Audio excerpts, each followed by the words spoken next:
لما يكون عندك نسبة أكسجين أعلى المفروض الحرائق تبقى أكتر، لأن أي شرارة صغيرة هتتحول بسرعة لجهنم مفتوحة.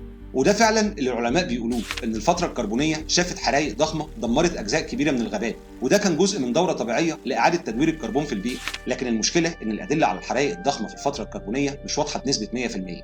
في دراسات بتقول ان الحرائق كانت اكتر من العصور الثانيه، لكن مش بالحجم اللي يخليها كارثه كونيه، وده لان نسبه الرطوبه العاليه في المناطق الاستوائيه وقتها كانت بتقلل من انتشار الحرائق، فالموضوع مش بسيط زي ما كنا متخيلين. طيب ايه تاثير الاكسجين على باقي الكائنات؟ بعيدا عن الحشرات العملاقه، الزياده دي في الاكسجين كان ليها تاثير على الكائنات اللي بدات تسيطر على الارض وقتها، خصوصا البرمائيات المبكره والزواحف الاولى. في نفس الوقت اللي كان الاكسجين بيعلى فيه، ظهرت كائنات جديده بدات تاخد خطواتها الاولى بره الميه، البرمائيات الضخمه والزواحف اللي هتبقى اجداد الديناصورات في المستقبل. بس السؤال، ازاي بدات القصه؟ وايه اللي فرق الزواحف عن البرمائيات وخلاها تستمر؟ احنا قلنا ان الفتره الكربونيه كانت عصر الفحم والاكسجين الزياده، بس كان برضو العصر اللي الارض فيه بدات تتملي بكائنات تمشي على اربع لاول مره بجد.